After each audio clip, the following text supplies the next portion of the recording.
ज्ञानमूर्तिम्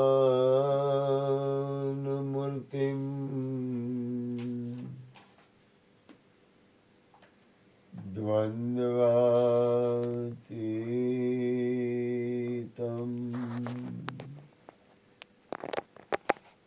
गगनसदृशम्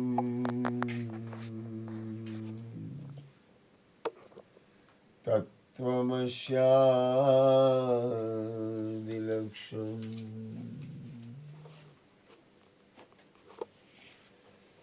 एकं नित्यं विमलमचलं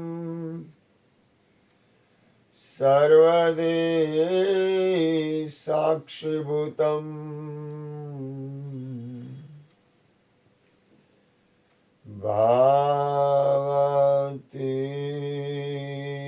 भावातीतं त्रिगुणरहितं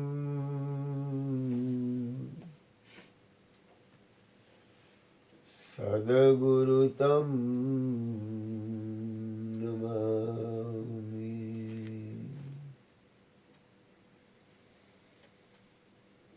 प्रगट गुरु हरिहर जीवन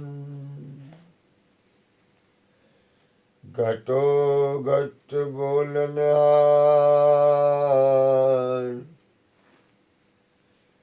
लाडले लाल कहे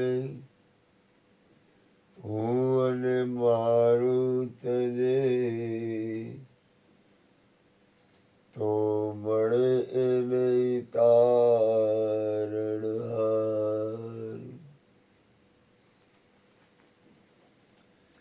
मेरा मुझ में कुछ ना है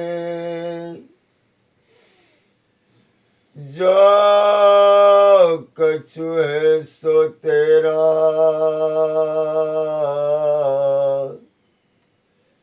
तेरा तुझको सौंप दिया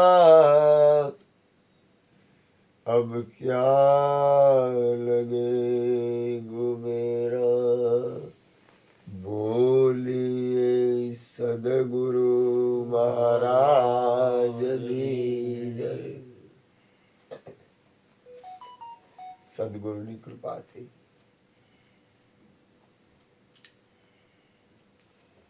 આપણો નાતો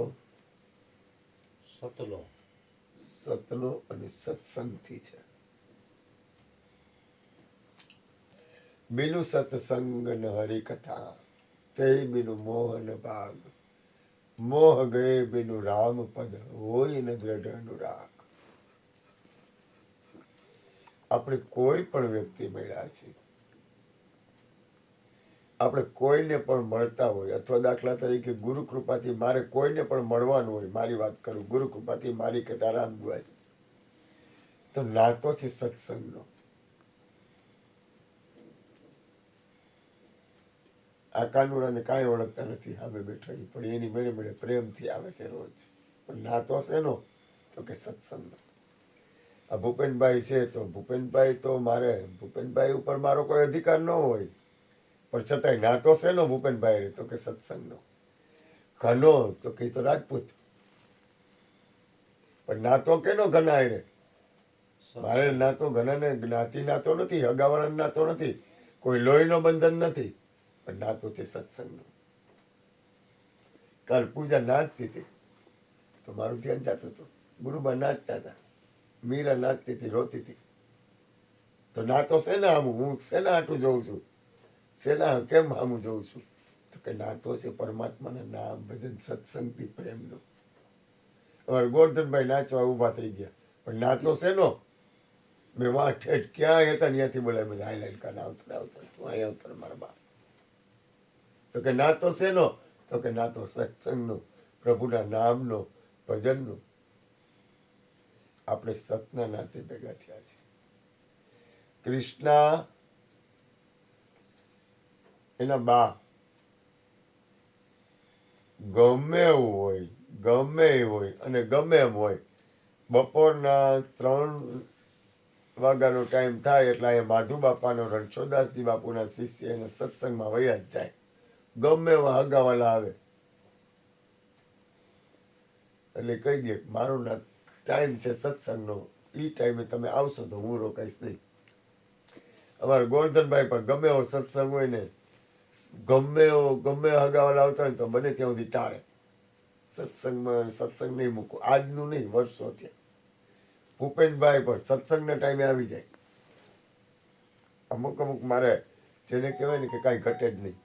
એમ કૃષ્ણના બાએ કોઈ દી સત્સંગ મૂક્યો નહીં. મારે કૃષ્ણને મળવાનું થયું સત્સંગથી, મારે ગુરુજીનો સંગ થયો છે સત્સંગથી. મોરારી બાપુની કથા આપણે શેને લઈને સાંભળી તો કે એમાં સત્સંગ છે. ઓશોને સાંભળી તો એમાં શું કામ સાંભળી તો કે એમાં સત્સંગ છે. કબીરને સાંભળી તો શું કામ સાંભળી તો કે એમાં સત્સંગ છે. રમણ મહર્ષિને સાંભળતો તો શું કામ સાંભળી તો કે એમાં સત્સંગ છે. મારે એકવાર ગંગા સતીની જગ્યાએ જવાનું થયું તો એક ભાઈ કે આના ઘરે કાયમ સત્સંગ થાય તો ઓલે રાડ પાટી ગયા. કાયમ સત્સંગ એને એમ થયું આ કેવડી કૃપા એ, કારણ કે અહીંયા ગંગા સતીની જગ્યામાં સત્સંગ નથી થતો કાયમ. આરતી થાય, પૂજા થાય, સારું જ થાય છે બધું, હરિહર હાલે, બધું સારું, કાંઈ ખરાબ નથી. પણ કાયમ સત્સંગ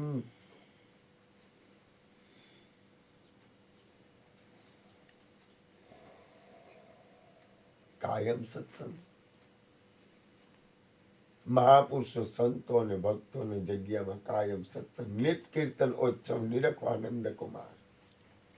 સત્સંગથી શું થાય તો કે પ્રથમ કઈ સુધારો થાય એવું નથી. ઘણા વર્ષો છે આ સત્સંગ કરતા હોય પણ કઈ ફેરફાર ન થાય, પણ એવું નથી. પણ સત્સંગથી ધીમે ધીમે રામકૃષ્ણ પરમહંસમાં કાયમ સત્સંગ, રામકૃષ્ણ પરમહંસ કાયમ સત્સંગ કરતા.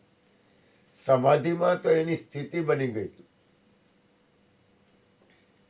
સમાધિની સ્થિતિ પછી બની ગઈ, સત્સંગ કાયમ, એ કાયમ સત્સંગ કરતા. સત્સંગ કરતા કરતા દેહાતીત અવસ્થામાં વયા જાય, દેહ ભાવ છૂટી જાય. સત્સંગમાં પ્રથમ લક્ષણ છે તમને શરીરનો ભાવ છૂટે, મોહ છૂટે, વાસના તૂટે. આજે જ મને એક મારો ડાયો દીકરો હતો, એની ફોનમાં મારે વાત થઈ, મને કે બાપુ સત્સંગ કરતા કરતા વિષયોમાં થોડુંક વયું જવાય છે. એટલે સત્સંગ થાય પણ છતાંય વિષયમાંથી છૂટતું નથી. તું એક ગામ જાતો હો, અહીંથી કોઈ પણ ગામ તમે જાતા હો તો રસ્તામાં ખાડા ટેકરા ઠેબા કોઈ એવા રસ્તા આવે તો ગભરાઈ નહીં જવાનું, પણ ધીમે ધીમે ધીમે ધીમે એક સમય એવો આવશે કે તમે વિષયોથી ઉપર ઉઠી જાઓ. સહજ અવસ્થા, સહજતાથી છૂટી જાય. કોઈ વસ્તુ કાંઈ કરવું નથી, સરળતાથી છૂટી જાય, તમારાથી છૂટી જાય.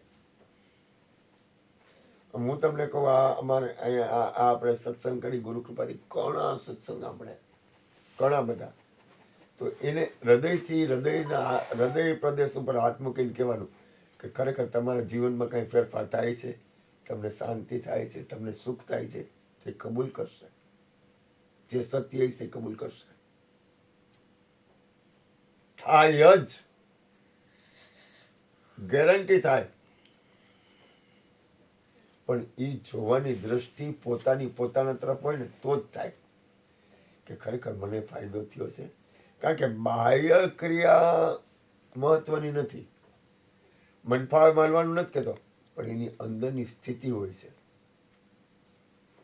કાલે અમે એક જગ્યાએ હમણાં ગયા હતા તો મને ગુરુની કૃપા ખબર નહીં, બહુ કૃપા છે ગુરુ મહારાજની, મારા ઉપર તો કૃપા છે, બહુ કૃપા છે. મારા જીવનમાં, મારા જીવનની સફળતામાં ગુરુનો હાથ બહુ મોટો છે, બહુ મોટો હાથ છે ગુરુનો. ખોટું કેમ કહેવાય? ભલે ગુરુ મહારાજ શું, ગુરુની ક્રિયા ન જોવાય, ગુરુના કર્મ ન જોવાય, પણ ગુરુ મહારાજ આપણા ઉપર શું કૃપા કરે છે, મારા ઉપર તો બહુ કૃપા છે. હું તો ત્યાં સુધી કહું, કોઈના કર્મ કે ગુણ કર્મ સ્વભાવ જોવાની, ભગવાનજીભાઈ કહેતા, કોઈની એપ જોવી નહીં. ભગવાનજીભાઈ કહેતા કોઈના ગુણ કર્મ સ્વભાવ ઉપર ન જવું, તો એમાં ફેરફાર થાય. એ પરિવર્તનશીલ છે, પણ એની અંદર તો પરમાત્મા જ છે. જીવન છે ને જીવન,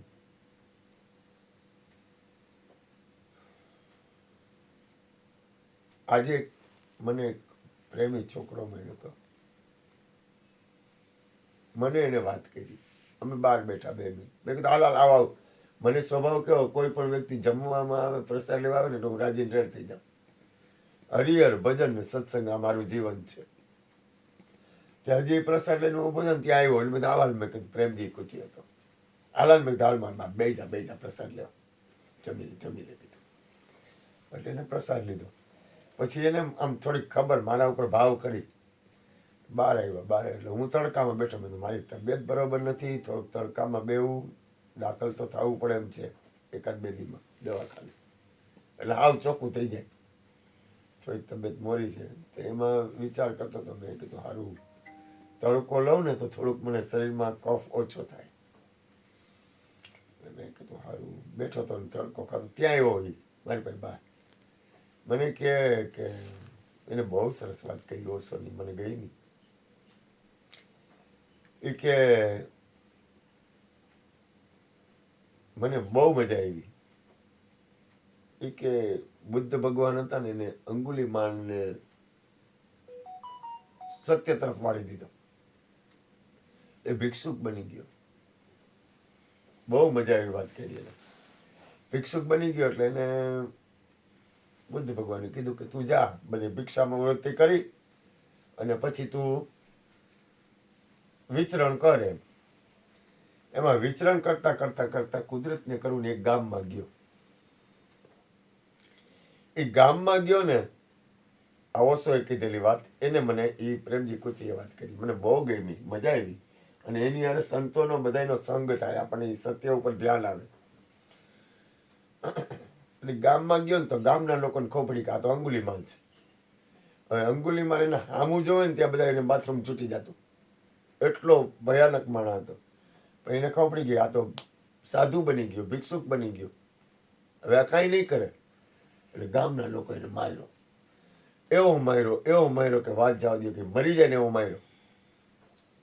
એટલો માર્યો, પાણા ને આ તેમ તોડી નાખ્યો. દુનિયા એને 2 રંગમાં વેચાયેલી છે, કા ફૂલનો હાર પહેરાવે ને કા કાંટાનો હાર પહેરાવે. એની પાસે 2 જ વસ્તુ છે.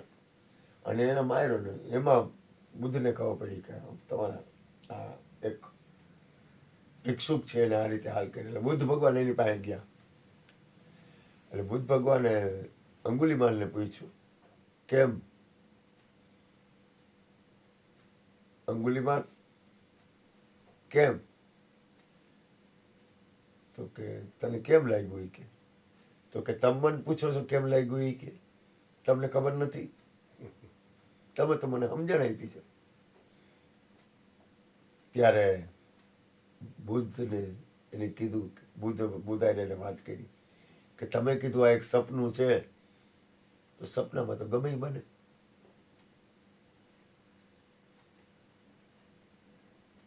આ શું છે? સપનું. સપનામાં તો બને, સારું આવે ને ખરાબ આવે. સપનું જ છે એમ. આખો સંસાર સકળ જગત તે એઠવત, આખું જગત એઠવાડ છે. તો કે એ નક્કી ન થાય કાંઈ નહીં. અથવા સ્વપ્ન સમાન, અથવા સપનું છે તે કહીએ જ્ઞાની રસા. આ કેવડી તાકાત! રામ ને કૃષ્ણ ગુરુજી, મારા ગુરુજી બહુ સરસ વાત કરે. આ કેવી સરસ વાત! મને હું બહુ મોજમાં આવી ગયો. બધું વાહ કાના વાહ, મોજ કરાવી દીધી. બધું ઉપદેશ હશે ને ત્યારે હું બોલાવીશ તને. તો કે ના કે બીજો બધું હું જ્ઞાની નથી હોતો, અરે કંઈ કરવા જેવું જ નથી કે એવો એવો એવો એનું ધ્યાન, લક્ષ, એની સ્થિતિ. એ કે કોઈ પણ વસ્તુ હોય ને એની આપણને ધ્યાન આવી જવું જોઈએ. એક જણો હતો, બીજા એક બુદ્ધ એને ઓશોની બીજી એક વાત કરી. એક જણો હતો ને એટલો બધો ત્યાગી બની ગયો. ઓશોએ વાત કરેલી, એટલો બધો ત્યાગી બની ગયો ને કે કાંઈ ઘટે નહીં, ઘરવાળીને મૂકીને નીકળી ગયો. ત્યાગ, પરાકાશ થાય. અને બહુ બધું છોડીને પોતે એકલો ભજન આન તેન, એમાં કુદરતને કરવું ને 10-15 વર્ષ વયા ગયા. 10-15 વર્ષ વયા ગયા ને ત્યાં કોકે એને કીધું કે તમારી ઘરવાળીનું શરીર 15 દી પહેલા તે 1-2 મહિના પહેલા છૂટી ગયું. તો એ કે લપ ગઈ કે તો કે હજી તો તે હાંચવી હતી અત્યાર સુધી, અટાણ સુધી તે હાંચવી હતી એને, કે આજે તું કહેશ કે લપ ગઈ, એનો અર્થ એ થયો કે અત્યાર સુધી તે એને હાંચવી હતી. ઓછોનું કેવી એટલે કે એની સમજણ, એનું ધ્યાન, એ કે લપ ગઈ કે તો કે એનો અર્થ એ થયો કે તું આજે 8 વર્ષથી ત્યાગી બની ગયો તો એ તો યાદ હતી એમ. તો એ તને હજી યાદ હતી એટલે લપ તો તારે ભેગી હતી નહીં કે એટલે એની સમજણ. અને એને એટલું કીધું કે ખરેખર પ્રેમ સિવાય કંઈ કરવા જેવું નથી. બહાર પ્રેમ ને અંદર ધ્યાન. પ્રેમ પણ કેવો, સંતો મહાપુરુષોનો પ્રેમ કેવો, વિકૃત ન હોય, વિકૃત પ્રેમ ન હોય, વાસના વાળો પ્રેમ ન હોય. तुझ में राम मुझ में राम सब में राम समाया, सबसे कर ले प्यार जगत में कोई नहीं है पराया रे. तुझ में राम, એનો પ્રેમ હોય ને આખી અલગ હોય. એની ભોગ વૃત્તિ ન હોય, વિકૃત વૃત્તિ ન હોય, વાસના રીતની વૃત્તિ ન હોય. અને હું તમને કહું, ગુરુ કૃપાથી કહું, મારા જીવનમાં જ્યોતિમાં બોલતા એ જ શબ્દ બોલું, મારા જીવનમાં સારું છે એ મારા ગુરુનું છે. ગુરુ કૃપા એ કેવલ. અને મહાપુરુષો રામ ભગવાનની હું વાત કરતો હતો. રામને જ્યારે ઉપદેશ કર્યો વશિષ્ઠ મહારાજે, ત્યારે એને કીધું હું અને મારું આપી દે, હાથમાં જળ લઈને. ત્યારે એને હું અને મારું આપી દીધું ને હાથમાં, એ ગુરુ મહારાજ હું તમારા ચરણ કમળમાં હું અને મારું આપી દઉં છું. હું એટલે હું પોતે, મારું એટલે જે કાંઈ હોય એ બધું એ આપ્યું. ને પછી ગુરુ મહારાજે પૂછ્યું, રામ જગત ક્યાં હે? તો કઈ બોલ્યા નહીં. તો કે રામ જગત ક્યાં હે? તોય કઈ બોલ્યા નહીં. પછી ત્રીજી વાર પૂછ્યું, હું તારો ગુરુ તને પૂછું છું જગત ક્યાં છે? આ વાત ગુરુજી કૃષ્ણ કરતા, રામ જગત ક્યાં હે? તો કે ગુરુ મહારાજ તમે પૂછો, જગત 3 કાળમાં બન્યું જ નથી. નક્કી થઈ ગયું. નક્કી થઈ ગયું. નરસિંહ મહેતાને પૂછવામાં આવ્યું, હે નરસિંહ મહેતા, તો કે જાગીને જોઉં તો જગત દિશે નહીં. તો કે તો હું? તો કે ઊંઘમાં અટપટા ભોગ ભાસે. સાચા ખોટા ભોગની ઈચ્છા થાય છે ને, એ એક અજ્ઞાનતા છે. ખરેખર તો વાસનામય જીવન જીવવામાં પરિણામે તો ફાયદો છે જ નહીં. શરૂઆતમાં નથી, વર્તમાનમાં નથી, પરિણામે નથી. આને આ હું તમને કહું, આ તો આમાં કોઈનો વાંક નથી કાઢતો, ક્યાંય કાંઈ કોઈની ભૂલ કાઢતો નથી. પણ તમે સંતોના સંગમાં આવશો ને, સદગુરુ સંતો મહાપુરુષના ભજન સત્સંગમાં આવશો ને, એટલે બહાર કાંઈ ફેરફાર નહીં થાય. બહાર તો તમને ખોટ જાય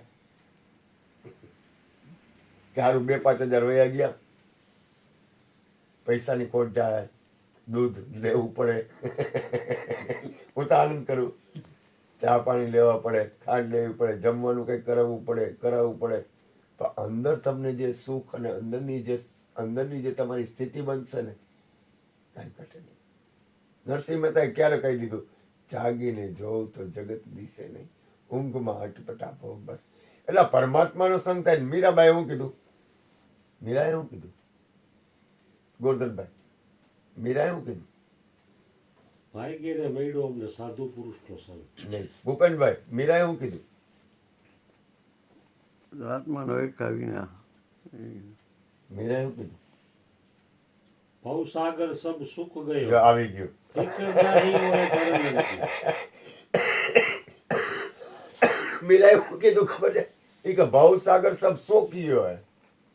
આ સંસાર છે ને, અથવા આપણું શરીર છે ને, એ સાગર છે. હવે એને આપણે વટવાનો હે. તો મીરાએ શું કીધું? ભવસાગર સબ સુખ ગયો હે, ઉકાઈ ગયો. સંસાર જ હુકાઈ ગયો, હવે તરવાનું ક્યાં રહ્યું? ફિકર ના એ મોય તરન કી. હવે મને બીક જ ન રહી કે મારે હવે તરીને સામે કિનારે જવાનું. સાગર જ હુકાઈ ગયો તો હવે હાલી જાય પ્રેમથી તો વાત પૂરી થઈ ગઈ. એમાં સંસાર છે ને, એમાં મારા નાથની એટલી બધી કરુણા છે. તમે વિચાર તો કરો, જેને ઘેરે હોય સદગુરુજીના વાસા, ઉજળાય ના આંગણા, ગંગા ને યમુના કાયમ બિરાજે, તરવેણી કરે છે તમાશા. તમે લાખો ને કરોડો રૂપિયા વાપરો ને તો ગંગાજી તમારા ઘર નો આવે, યમુનાજી તમારા ઘર નો આવે. લાખો ને કરોડો વાપરો ને તો અન્નપૂર્ણામાં તમારા ઘર નો આવે. પણ જ્યાં સત્સંગ થતો હોય, લાખો ને કરોડો, તમે કરોડો રૂપિયા વાપરી નાખો ને તો ગંગામાં એમ નો આવે, અન્નપૂર્ણામાં એમ નો આવે. આજ કાંઈ નહોતું નક્કી અને કાલ નાના નાના બાળકોનું અને સત્સંગી સંતોનું પ્રસાદનું થઈ ગયું. કાંઈ નક્કી નહોતું, ખીચામાં એક રૂપિયો નથી, થઈ ગયું.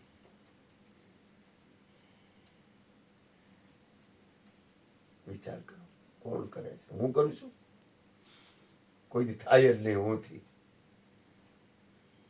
કાંઈ હો ગોરધનભાઈ, જેમ જેમ જો કાંઈ નક્કી નહોતું. એક છોકરાને ફોન આવ્યો, છોકરાઓને કે જમણવા ને તમે કહેતા હતા ને, હા યાર બાળકોને તો કરવું જ જોઈએ ને આપણે. છોકરાઓ તું કે ને તો કે કાલ હાંજનું કરી નાખી. તું કેટલો દયાળુ છે. એટલે એને ખાલી છોકરાઓ લઈ આવવાનું કીધું, પૈસા નથી કીધું. પણ થઈ ગયું, દયાળુ છે. એટલે હું તમને કહું, આ દુનિયામાં કેમ થાય, કેમ હાલે, કઈ રીતે બને? નિત કીર્તવોત્સવ નિરખવા નંદકુમાર. નાની એવી કુટિયા હે, નાનું એવું ગુરુ મહારાજે દીધેલું એવું હૃદય છે. તો આપણે એ રીતે મારું નાથ કરાવે. એટલે ગુરુ મહારાજની કૃપાનો કોઈ પાર નથી. અને સૌથી મોટી કૃપા છે સત્સંગ ભજન આપ્યા. અને મારી હૃદયની પ્રાર્થના, સત્સંગ ભજન ને હરિહર, આ છે ને, તમે કોઈ પણ આવે ને તો કે આવો, બેસો, પીઓ પાણી, ત્રણેય વસ્તુ મફતાણી. આ તો તમે ભગવાનની બહુ કૃપા છે. અહીંયા ગંગા મૈયાને 68 તીરથ છે. અહીંયા ગંગા મૈયા તો હોય જ ને. જ્યાં સદગુરુના ચરણ હોય ને ત્યાં યમરાજાને ન આવી શકે, કાંઈ ન થાય. અને જ્યાં વિચાર તો કરો, કાલે ઓલા ગંગા મૈયા કેવા વહેવડાવ્યા, એવી મજા કરાવી દીધી. એ ગંગા મૈયાને કંઈક ખબર છે કે આ સત્સંગ ક્યાંથી ધારા ચાલુ થઈ છે. તો એ આ જગ્યા ગુરુ મહારાજની કૃપા, કેવડી કૃપા, અતિ હરી કૃપા, જાય પર હોય, પાવ દેહી માર્ગ સોઈ. તમે યાદ રાખજો, તમારે કોઈ પણ ગામ જવું હોય ને તો તમારે ધીમે ધીમે કિલોમીટર કપાય. દાખલા તરીકે તમારે કોઈ પણ ગામ જવું હોય તો તમારે કિલોમીટર કપાતા હોય ને, એમ ધીમે ધીમે અંદરની વૃત્તિ, અંદરનું તમારું જીવન, અંદરનું તમારું માનસ, એ છે ને શુદ્ધિકરણ થતું જતું હોય. તમારી અંદરના વિચાર શુદ્ધ આવે, તમારી અંદરની વાણી શુદ્ધ આવે, તમારું જીવન શુદ્ધ બને. એ કેવું શુદ્ધ બને? શુદ્ધ હું કામ? તો કે જેથી કરીને તમારા આત્માનું કલ્યાણ થાય અને તમારાથી દરેકના આત્માનું કલ્યાણ થાય. એટલે મારી ગુરુ કૃપાથી હૃદયથી પ્રાર્થના કે પરમાત્માનું નામ, સત્સંગ, ભજન, કીર્તન, ધ્યાન, સ્મરણ, દાન, તપ, તમને જે સહેલું પડે કોઈ દી મુકતા નહીં. તમને જ્યાં હેલું પડે ત્યાં મોજ કરો યાર. આખા વિશ્વમાં જ્યાં તમને હેલું પડે ને ત્યાં પણ મુકતા નહીં. બોલીએ સદગુરુ મહારાજની જય. બાર